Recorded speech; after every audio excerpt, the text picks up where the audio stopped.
चलिए फिर 10 के दमदार ट्रेड्स में आपका स्वागत है। मार्केट डीलों पर आया, उसकी बात करूंगा पहले, लेकिन मैं आपको क्रम समझा देता हूं। शिल्पा जी और राजेश पालवे जी पिछले शो से हमारे साथ बने हुए हैं, साथ ही सच्चिदानंद उत्तेकर और नीलेश जैन भी जुड़ेंगे टॉप ट्रेड्स के साथ।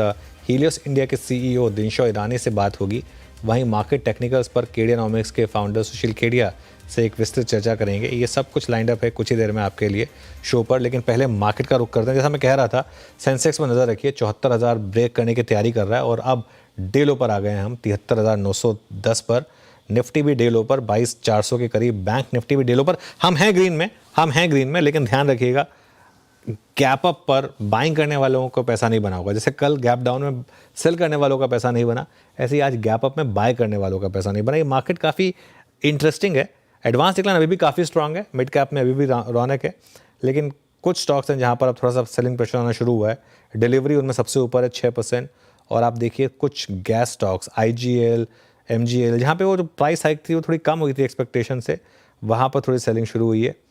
ट्रेंड में कल बड़ी डिक्लाइन थी, आज खुला ऊपर, लेकिन उसके बाद देखिए कैसे कोलैप्स हुआ ट्रेंड इस समय। इनफैक्ट एक जो निफ्टी के 50 स्टॉक्स ग्रीन में थे, अब वो पिक्चर थोड़ी सी बदली है और इनफैक्ट अब 3 स्टॉक्स रेड में आ गए हैं। ट्रेंड उनमें से एक है, पावर ग्रिड और नेस्ले, लेकिन अभी भी खैर मोमेंटम ग्रीन साइड पर ही है।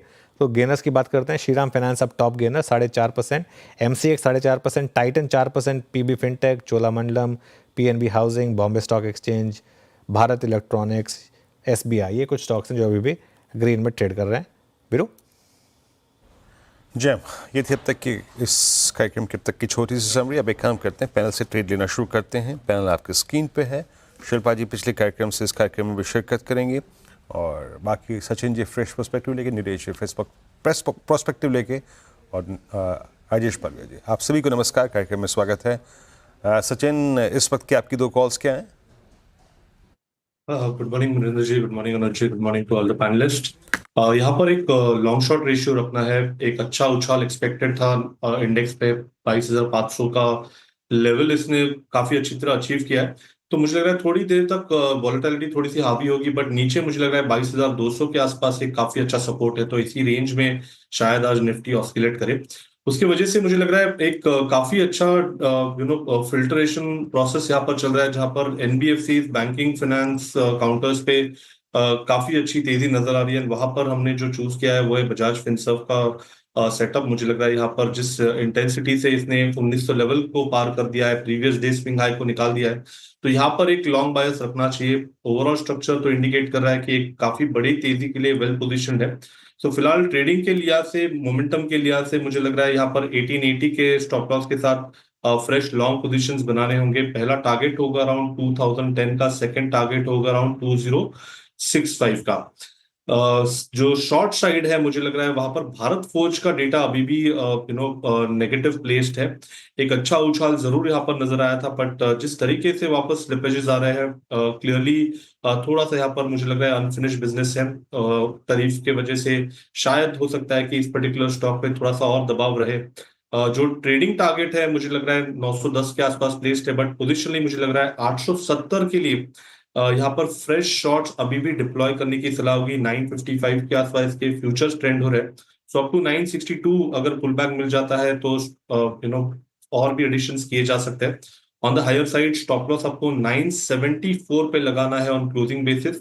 शॉर्ट करना है भारत फोर्ज को, पहला टारगेट होगा 910 का, सेकंड टारगेट होगा अराउंड 870 का।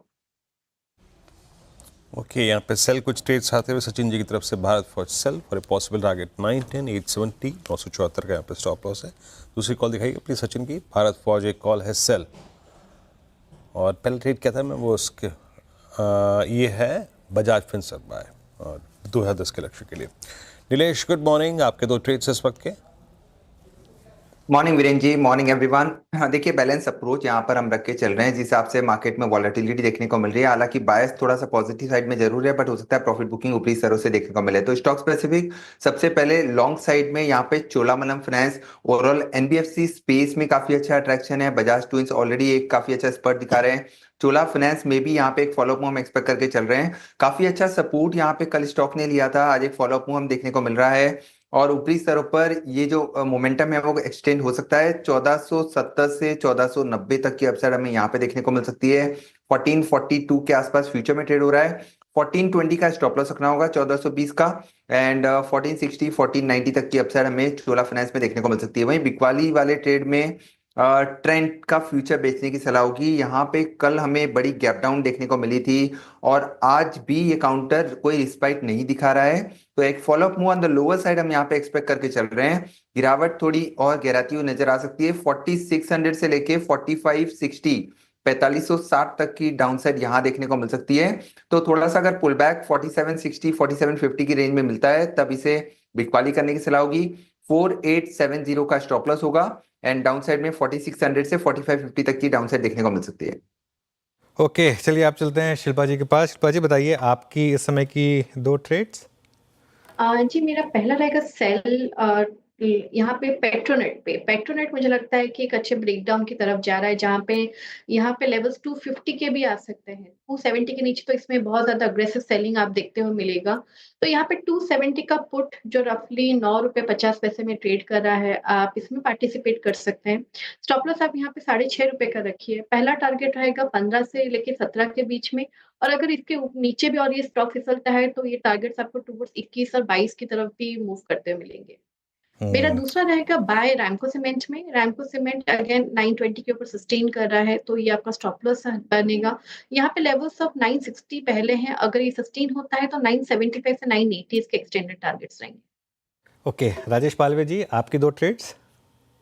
अनिल जी, पहला स्टॉक जो पसंद आ रहा है वो है ग्रासिम। ये स्टॉक में अगर हम देखें तो ऑलमोस्ट इसने 20-50 डे मूविंग एवरेज के पास से सपोर्ट लेके एक पुल बैक बनाया है।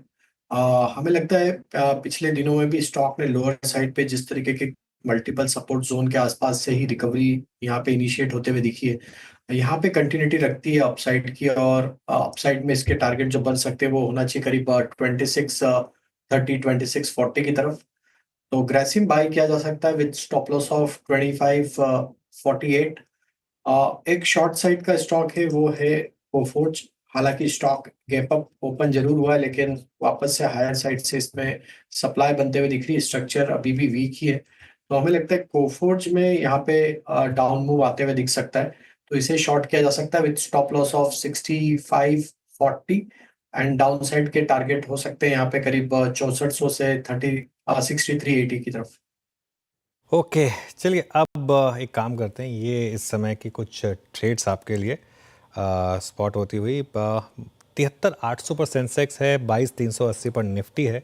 अब हमारे साथ हीलियोस इंडिया के सीईओ दिनशो ईरानी जुड़े हैं। दिनशो जी गुड मॉर्निंग। अच्छा, नॉर्मली हम मार्केट की चर्चा करते हैं एक ओवरऑल मार्केट व्यू लेकर।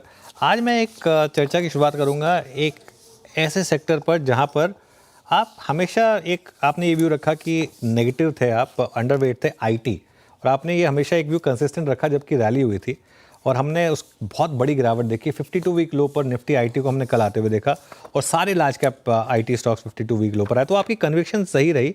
क्या इस लेवल पर भी अभी आप अंडरवेट रहेंगे यहाँ पर? जी अनुज जी, उल्टा जो हमारा कन्विक्शन था पहले वाज बेस्ड ऑन कि आपकी ग्लोबल अनसर्टनिटी शायद उभर के आएंगी बाद में, पर अभी तो वो कन्विक्शन मतलब बिल्कुल ही उसमें प्रूव हो गया है कि इट इज राइट। और एक्चुअली जो हमने सोचा था कि जो अनसर्टनिटी रहेगी वो कुछ ज्यादा ही हो गया है। मतलब एज इन हमें तो ऐसे लग रहा है कि जो नॉर्मली जो कंपनियां गाइडेंसेस देती थी, हमें लगता है ये क्वार्टर मतलब जब उनके रिजल्ट्स आएंगे शायद वो गाइडेंस ही ना दे इस बार, इतनी अनसर्टनिटी हो गई है आगे चल के। इसलिए अभी भी हमें ऐसे लग रहा है, और आप देखिए भी एक्चुअली वैल्यूएशन भी देखिए, जैसे जो फ्रंटलाइन कंपनीज हैं 22-23 के पीई पे घूम रही हैं आज की तारीख में, इतने करेक्शन के बाद भी। आप प्री कोविड में देखिए जब अनसर्टनिटी काफी थी इस इंडस्ट्री में, तब 17-18 के पी में कोट करते थे, पी पे कोट करते थे। तो हमें कोई शंका नहीं है इसमें कि ये शायद वहां तक भी जा सके। एंड एक्चुअली जो रिजल्ट्स आएंगे अभी आई थिंक सबसे पहला शायद आईटी में टीसीएस के ही नंबर आने वाले हैं 10 तारीख को। तो वो जब आएंगे तब टीसीएस नॉर्मली गाइडेंस देता ही नहीं है, लेकिन मुझे नहीं लगता कि कमेंट्री भी इतनी उतनी एक्साइटिंग रहेगी टू प्रूव अस अदरवाइज। इसलिए हम डटे रहेंगे हमारे कॉल पे, जैसे वीरू ने एक बार बोला ना, तटस्थ रहे हमारे कॉल पे ऑन आईटी, तो हम शायद वहीं पे रहेंगे। और ये जो अभी रैली देख रहे हैं वो शायद एक रिलीफ रैली है, लगता नहीं है ज्यादा देर सस्टेन करेगी यहाँ से भी। बिल्कुल देखिए वीरो के साथ एंकरिंग करके थोड़ी सी आपकी हिंदी की वोकेबलरी अच्छी हो जाती है, तो बिल्कुल सही कहा आपने, तटस्थ आपने शब्द यूज़ किया था और वही रहेंगे।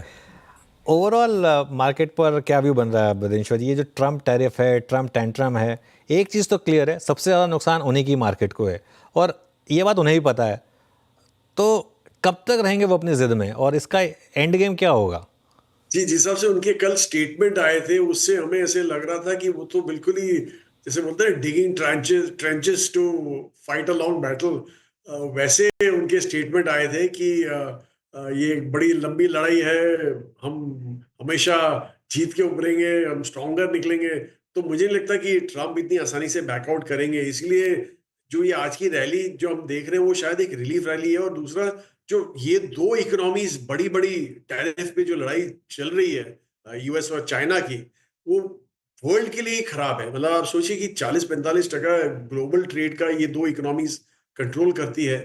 तो अगर जो ये दो में ही इतनी झड़पें हो रही हैं, and unfortunately China, fortunately whatever, China जो है वो ग्लोबल बेस है मैन्युफैक्चरिंग का, तो उनको चाहिए तो वो काफी एक हद तक कंट्रोल कर सकते हैं on on the inflation front. तो इसलिए अगर जो वहां टैरिफ बढ़ा दिए उन्होंने, नॉट ओनली फॉर यूएस पर दुनिया के लिए, क्योंकि यूएस को जो सारा सामान जाता है, जैसे मैं किसी को समझा रहा था कि हमारे जो मोबाइल फोन यहाँ से हम एक्सपोर्ट करते हैं, $10 बिलियन की जो एक्सपोर्ट है आईफोन के, कंपोनेंट तो चाइना से ही आते हैं, हम सिर्फ असेंबल करके बेचते हैं, तो वैल्यू एडिशन बहुत कम है। तो चाइना को और जो यूएस को हर्ट करना है तो they can very well increase उनके टैरिफ बढ़ा देंगे एक्सपोर्ट्स पे। तो उसके चलते एक ये बड़ा सिनेरियो बहुत ही पेचीदा सा हुए जा रहा है और बहुत ही वो हानिदायक हो रहा है। मतलब क्योंकि ऐसे लग रहा है कि अगर जो ये ज्यादा देर रहा तो पूरी दुनिया में इन्फ्लेशन रहेगा और ग्रोथ खत्म हो जाएगी। इसलिए स्टैगफ्लेशन जो सबसे खतरनाक होता है इन्फ्लेशन का, वो वैसा हमें नजर आ रहा है आगे चल के इकोनॉमिक्स में। तो इसलिए थोड़ा बहुत ही कंसर्निंग है आज की तारीख में। तो हम तो यही सोच रहे हैं कि जो हमारे पास जितना कैश है उतना लेके बैठे हैं, हम भी स्टडी करे जा रहे हैं, एंड वी आर होपिंग कि एक आध क्वार्टर के आगे ये ना चले और जल्दी ही सलट जाए, पर आज की तारीख में ऐसा कुछ दिख नहीं रहा सॉल्यूशन। जी हाँ, बिल्कुल स्पष्ट आपने स्थिति अपनी क्लियर कर दी। दिनशा जी नमस्कार, पहले तो मेरी तरफ से। ये ऐसे में वो सेक्टर्स जो कि घरेलू इकोनॉमी, हमारी घरेलू डिमांड पे फोकस करते हैं, उन पर आपका नज़रिया क्या है? चलिए एक एक करके स्टार्ट करते हैं इवेंट से। अब पॉलिसी बहुत नज़दीक खड़ी है, नज़दीक आपके रिजल्ट्स काफ़ी नज़दीक खड़े हैं। बैंक्स को आप लोगों ने इस डिप को कैसे कंसिडर किया? जी private actually banks, PSU banks, specially जिस तरीके से यील्ड्स बिहेव कर रही हैं। जी एक्चुअली आज की तारीख में आरबीआई के लिए तो बहुत ही बढ़िया सिनेरियो सा बन गया है, क्योंकि पहले उनका कंसर्न यही था एक स्ट्रॉन्ग डॉलर का। जिस हिसाब से ट्रम्प कर रहे हैं वहां पे, डॉलर वीक ही हो रहा है अगेंस्ट ग्लोबल करेंसी, तो उनके पास बहुत ही असला पड़ा हुआ है कि आप लिक्विडिटी अभी जो पहले सोच सोच के कर रहे थे वो आराम से लिक्विडिटी इन्फ्यूज कर सकते हैं। इंटरेस्ट रेट जो पहले भी सोच रहे थे कि 25 बिप करें, वो आराम से वो कर सकते हैं, क्योंकि मुझे नहीं लगता कि हमारा अभी रुपया इतना डेप्रिशिएट होगा विज़ अ डॉलर, गिवन कि क्या वीकनेसेस हो रहे हैं वहां पे। तो इसलिए वो आपने बराबर बोला कि बैंक्स के लिए, तो बैंक्स एंड एनबीएफसी स्पेसिफिकली, क्योंकि गिरते इंटरेस्ट रेट में NBFC are the biggest gainers, तो इसलिए एनबीएफसी के लिए तो बहुत ही बढ़िया है, बैंक्स के लिए भी अच्छा ही है। लेकिन वीरू जी एक चीज है, जैसे मैंने बोला एक आध क्वार्टर में ये सुलझना चाहिए ग्लोबल इशू, क्योंकि अगर जो वो नहीं सुधरा तो आप सोचिए कि जो डोमेस्टिक इंसुलेटेड हमारी इंडस्ट्रीज है वो भी सफर करेंगी, क्योंकि आपकी ओवरऑल इकोनॉमिक ग्रोथ ही आपकी खत्म हो जाएगी, इन्फ्लेशन बढ़ जाएगी, तो फिर कैसे आप संभाल सकेंगे? तो एक आध क्वार्टर के लिए we can still manage with the global crisis, लेकिन उसके बियॉन्ड नहीं। और ये हमने 2008 में भी देख लिया था। हम यही सोच के बैठे थे कि ये तो यूएस का क्राइसिस है, जीएफसी का जो था वो यूएस क्राइसिस है, लेकिन इंडिया में भी काफी इम्पैक्ट आया। इनफैक्ट जो हम क्लासिक एग्जांपल हमारे क्लाइंट्स को देते हैं वो एचडीएफसी बैंक का देते हैं, क्योंकि एचडीएफसी बैंक उस साल में एवरी क्वार्टर वाई 30% ग्रोथ दिखाता था अर्निंग्स में, लेकिन फिर भी वो बैंक 50-55% गिर गया वो साल में। तो आप सोचिए कि कितना हानिकारक हो सकता है ये पूरा ग्लोबल इवेंट। फॉर्चुनेटली एक चीज है कि ये लास्ट टाइम जो जीएफसी हुआ था या तो कोविड हुआ था, वो एक स्ट्रक्चरल इशू थे, पर ये वाला तो एक हमारा खुद का क्रिएटेड है, तो इजीली इसको सुलटा सकते हैं बाय बेसिकली यूएस के हाथ में है सुल्ताना, और लेट्स होप सुल्टा सके उसको। बिल्कुल सही। सुल्टाना निपटाना बहुत ज़रूरी है, वरना 3-6 महीने से ज़्यादा मामला ज़्यादा खिंच गया तो सब पे असर पड़ेगा, जब फिर वो ग्लोबल क्या और डोमेस्टिक क्या।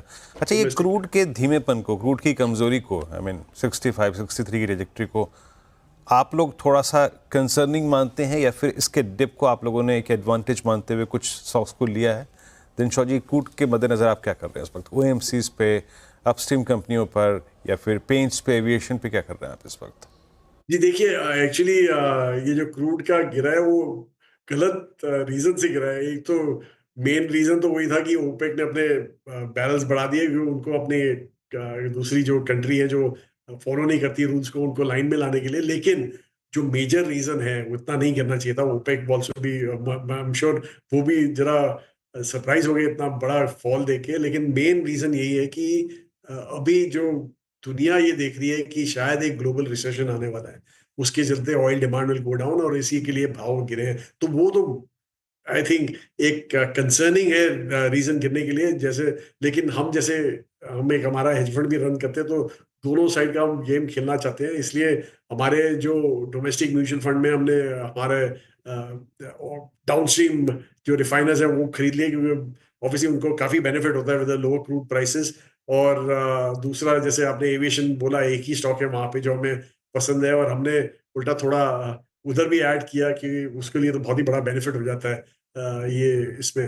बहरहाल यही दो हमने किए हैं, और तो ज्यादा मूव नहीं किए हमने यहाँ पे। बिल्कुल। चलिए दिनशॉ जी, बहुत बहुत धन्यवाद आज हमारे साथ जुड़ने के लिए, और थैंक यू सो मच। आगे बढ़ते हैं अब। एक बार जरा मार्केट देखते हैं वापस, थोड़ी सी वॉलेटिलिटी है। सुशील केडिया जोड़े हैं हमारे साथ, केडियानोमिक्स के फाउंडर सुशील केडिया। उनसे समझते हैं कि मौजूदा बाजार में उनकी रणनीति क्या रहेगी। Sushil ji, good morning. Good morning. देखिए, आपने एक चीज़ कही थी जो पिछली बार मेरी कॉन्वर्सेशन आपसे हुई थी, और अगर मैं सही हूँ तो आपका एक व्यू ये था कि वाइल जो आपका वो 30,000 की कॉल थी वो इंटैक्ट थी, लेकिन एक बार के लिए निफ्टी 22,500 के एरिया को टच करे, और बैंक निफ्टी अगर और प्रीवियस लो के करीब आए तो आपको हैरानी नहीं होगी। आप मुझे करेक्ट कर सकते हैं अगर मैं सही बोल रहा हूँ या नहीं। तो वो मूव हमने अब देखा निफ्टी में काफ़ी हद तक प्ले आउट हुआ, उसके भी नीचे आ गए इनफैक्ट। क्या 21,900 बचेगा अब, ये जो डबल बॉटम था वो, और क्या यहाँ से अब आप लॉन्ग होंगे या शॉर्ट होंगे इस मार्केट में? तो अनुज, ये जो लेवल बेस्ड ट्रेडिंग है, इसका महत्व तभी है जब बाजार बड़े सामान्य हो। ऐसी असामान्य परिस्थिति में वो सामान्य ज्ञान काम नहीं आएगा। तो जब ट्रेंडिंग मार्केट्स हो, जहां previous tops, previous bottoms, prior resistance, prior support को कुछ हद तक आप रिस्क मैनेजमेंट का आधार मान के काम कर लेते हो, ये प्रायर सपोर्ट रेजिस्टेंस टूट जाने से सिग्नल जनरेट नहीं होते हैं। आदमी अपने आप को डिसिप्लिन रखने के लिए उन लेवल्स पे काम करता है कि चलो और मोमेंटम आएगा तो मैं लेता हूं। तो जब मोमेंटम ड्रिवन मार्केट हो, जब ट्रेंड ड्रिवन मार्केट हो, जब नॉर्मलसी का बिहेवियर हो, तब ये लेवल बेस्ड बातें काम आती हैं। मार्केट्स अभी एक्सट्रीम मिस बिहेवियर की स्टेट पे हैं। कृपया चार्ट दिखाएं पीसीआर, या वॉलेटिलिटी इंडेक्स जब 50 के आसपास आ जाती है, ये देखिए 50 के ऊपर जा चुकी है। S&P 500 इंडेक्स की वॉलेटिलिटी कल 60 तक चली गई थी, और अगर विक्स इंडेक्स के जो फ्यूचर्स हैं वो ऊपर में 40 तक गए थे फ्यूचर्स। एक पल के लिए अनुज हम उस पुराने मैथ्स को वापस रिविजिट करेंगे, जिसके बारे में आपकी मेरी बात ऑन एयर 2020 में हुई थी, जब हमारे इंडिया मार्केट के अंदर में भी इम्प्लाइड वॉलेटिलिटी 300 तक चली गई थी, और आपने मैंने ऑनलाइन ये बात की थी कि 50 के ऊपर जो वॉलेटिलिटी जाती है वो बाजार अनरियल हो जाता है, क्योंकि 50 की वॉलेटिलिटी, 50 के ऊपर की वॉलेटिलिटी का मतलब है मार्केट ये इंप्लाई कर रहा है probability of stock prices going below zero is more than zero. Positive probability of negative prices ये इस संसार में संभव नहीं, इसलिए इसको अनरियल मार्केट कहते हैं। तो जैसे इंटरेस्ट रेट जीरो के नीचे चली जाए तो फिर कॉर्पोरेट फाइनेंस के सारे मॉडल्स फेल हो जाते हैं। तो इस वक्त ये अप्रिशिएट करने की जरूरत है, अमेरिकन मार्केट के अंदर सारे quant finance models broken down है। तो जब इस तरह की severe breakdown and miss behaviour of markets हो, वहां लेवल बेस्ड ट्रेडिंग में इंसान बर्बाद हो सकता है। बर्बाद होने की रिस्क लेने के लिए लेवल बेस्ड ट्रेडिंग करो, रोज दोनों साइड रॉन्ग हो जाएगा आदमी। तो इस वक्त एक तो लिवरेज को अबैंडन करना पड़ेगा। लिवरेज चीजों की स्पीड को एक्सट्रीमली बढ़ा देता है, और जितनी रफ्तार से मार्केट 5% ऊपर 5% नीचे हो रहे हैं, इस रफ्तार को हम में से कोई भी यूज टू नहीं है। और इसके साथ अगर हम लिवरेज भी यूज करेंगे तो तबाही की गारंटी तकरीबन तकरीबन है। तो अगर हमें लिवरेज भी यूज नहीं करनी और टिपिकल वाली ट्रेडिंग भी नहीं करनी, तो इसलिए टिपिकल वाले लेवल्स को हम यूज नहीं करेंगे। इतनी सारी सावधानियों को कहने के बाद मैं अपनी बात का, आपके प्रश्न का डायरेक्ट उत्तर दूं, ये भाव ऐसे हैं कि मुंह में पानी आने लग गया है कि हाँ माल लिया जाए और कैश को बर्न किया जाए, जो भी घर में कैश है। पर अगर 2-4 दिन थोड़ा सा इस बाजार को संभल के बाइंग के पहले सपोर्टिव पैटर्न्स, बाइंग को सपोर्ट करने वाले पहले पहले पैटर्न्स भी अभी तक अंकुरित नहीं हुए हैं, उनको अंकुरित होने का अगर हम इंतजार नहीं करेंगे 2-4 दिन, तो मुंह में आता आता पानी कहीं आंख से पानी नहीं निकाल दे। इसलिए मेरा उत्तर ये होगा कि यहाँ बेचना तो बिल्कुल ही मतलब, या खरीदना ज्यादा ही तत्परता दिखेगी और बेचना उससे बड़ी मूर्खता दिखेगी। यहाँ सांस रोक के 2-3 दिन इंतजार करें और इस वक्त को गुजरने दें। ओके, चलिए तो अब एक काम करते हैं, फिर स्पेसिफिक्स पर आते हैं। पहले कुछ सेक्टर्स की बात करते हैं। यहाँ पर आपको पहले तो ये एक थोड़ा ग्लोबल मूड माहौल भी अगर आप समझा पाएँ कि जिस तरीके के ट्रम्प साहब के टेंट्रम रहे हैं, यूएस मार्केट 52 वीक लो पर आ गया, नैस्डैक 52 वीक लो पर आ गया, ये ग्लोबल समीकरण बैठ कैसे रहे हैं इस समय? देखिए, सारे संसार के ऊपर वो बातें लागू होती जो मैंने आपको 1-2 मिनट पहले कही, कि सब जगह माउथ वाटरिंग लेवल्स आ चुके हैं। वर्ल्ड की कोई इक्विटी इंडेक्स हो, देखिए ना, मतलब it, Trump is a very very shrewd businessman. He has handled one of the biggest bankruptcies during his business career. और आज अमेरिका से बड़ा बैंकरप्ट कोई बैलेंस शीट नहीं है, और उस बैंकरप्सी को टर्न अराउंड करने की कोशिश कर रहा है इंसान। तो ये अनलीश होना, वॉलेटिलिटी का ये शेकआउट होना, ये थोड़े कि ये कोई संसार को खत्म कर देंगे, सारे लोग मूर्ख हैं। ये सैबर रैटलिंग और निगोशिएशन का एक्सट्रीम एंड है। 34% चाइना ने भी बोल दिया, इन्होंने बोल दिया, अब बोलते हैं मैं 50 करूंगा। आपस में बैठ के बातचीत करने का माहौल बनाने के पहले ये बोले मैं तुझे मार दूंगा, मैं तुझे मार दूंगा। उसने 34 बोला, बोला 50, फिर चाइना बोलेगा मैं 100% लगा दूंगा, जाओ मेरे को बिजनेस नहीं करना है। फिर कोई बीच में आएगा, 2-4 दिन में माहौल बनेगा कि इनकी समिट होगी, मीटिंग होगी। तो ऐसे ही रूसा रूसी मुंह फुलाने वाला जो काम होता है, वही बातें चार्ट्स में रिफ्लेक्ट हो रही हैं। चाहे अब आप ये नैस्डैक की चार्ट देखो, मैं आपको दिखाऊं, अगर अगर पीसीआर दोबारा चार्ट दिखाने की जहमत करे, ये नैस्डैक की चार्ट आप देख लो। ये कल अगर एक बॉटम फॉर्मेशन शायद कर चुकी है, और 2-3 दिन का समय मैं जाने दूंगा। डाउन ट्रेंड लाइन जो बन रही है, इसके ऊपर जब ये निकले तो मैं थोड़ा दुस्साहस करूंगा। तो ये कल की जो कैंडल है, लगता है शायद बॉटम हो चुकी है। बॉटम के हम बहुत करीब हैं समय के अंतराल में। अगले 2-3-4 दिन के अंदर अंदर या तो बॉटम हो जाएगा या ऑलरेडी हो चुका है। तो उसका कॉल 2-3 दिन के बाद अगर हम लें, तो डैक्स जिस तरह से गिर गया, कॉस्पी गिर गया, नेस्डैक गिर गया, निके गिर गया, पूरे वर्ल्ड का ग्लोबल रीसेट हो चुका है। और उस ग्लोबल रीसेट के अंदर हम अपने प्रायर लो के आसपास आए हैं।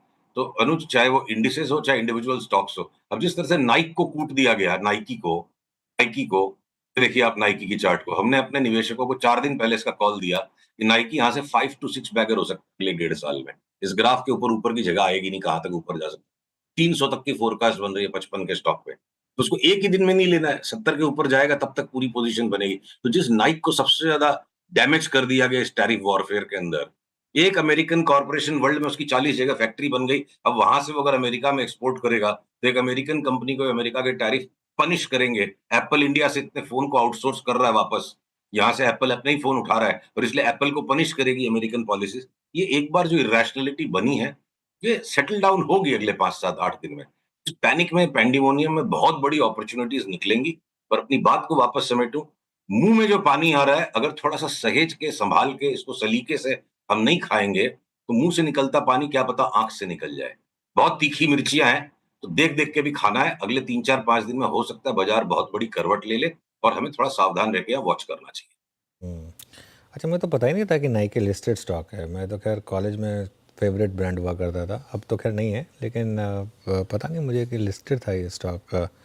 अच्छा कि आपने बता दिया। बट सुशील जी, ऐसा कुछ बताइए ना जो यहाँ पे लोग ले सकें। हर कोई तो नहीं ले पाएगा नाइकी, कुछ इंडियन स्टॉक्स बताइए।